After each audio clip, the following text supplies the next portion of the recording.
ഇന്ന് ഞങ്ങൾ ഡിസ്കസ് ചെയ്യാൻ പോകുന്നത് എങ്ങനെ നിങ്ങളുടെ സ്റ്റോർ ഫൈൻഡർ ആപ്പിൽ ലിസ്റ്റ് ചെയ്യാമെന്നാണ്.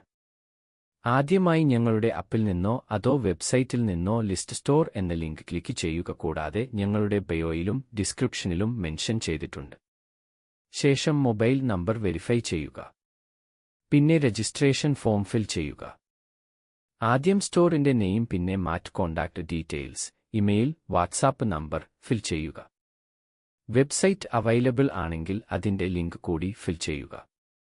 പിന്നെ കാറ്റഗറി സെലക്ട് ചെയ്യുക. മൾട്ടിപ്പിൾ കാറ്റഗറി ചൂസ് ചെയ്യാവുന്നതാണ്. ശേഷം സ്റ്റോർ ടൈമിംഗ് സെലക്ട് ചെയ്യുക. 24 മണിക്കൂർ ആണെങ്കിൽ അങ്ങനെ, അല്ലെങ്കിൽ നോർമൽ ടൈമിംഗ് സെലക്ട് ചെയ്യുക. പിന്നെ ഉള്ളത് സെർച്ച് കീവേഡ്സ് ആണ്. അതായത് ഇതിൽ നിങ്ങൾ എന്തെങ്കിലും കീവേഡ്സ് കൊടുക്കുകയാണെങ്കിൽ ആപ്പിന്റെ സെർച്ച് ബാറിൽ നിന്ന് സെർച്ച് ചെയ്യുമ്പോൾ നിങ്ങളുടെ സ്റ്റോർ ഓപ്ഷൻ ആയി വരുന്നതായിരിക്കും. എക്സാമ്പിൾ ആയിട്ട് സ്റ്റോറിന്റെ എക്സ്ട്രാ കാറ്റഗറീസോ അതോ റെയർ പ്രൊഡക്റ്റോ ഉണ്ടെങ്കിൽ അതിന്റെ നെയിം കൊടുക്കാൻ പറ്റുന്നതാണ്. Like laptop stand, surgical store, സമാനമായ മറ്റ് കാര്യങ്ങളും. പിന്നെ ഡിസ്ക്രിപ്ഷൻ കൊടുക്കുക, അതായത് സ്റ്റോറിന്റെ എബൌട്ട് സെക്ഷൻ. ശേഷം ലൊക്കേഷൻ സെലക്ട് ചെയ്യുക. പിന്നെ ഇമേജസ് സെലക്ട് ചെയ്യുക. പിന്നെ ഫോം സബ്മിറ്റ് ചെയ്യുക. ഫോം സബ്മിറ്റ് ചെയ്തതിനു ശേഷം ഞങ്ങളുടെ ടീം വെരിഫൈ ചെയ്തതിനു ശേഷം നിങ്ങൾക്ക് ഒരു മെയിൽ അപ്രൂവൽ വരുന്നതായിരിക്കും.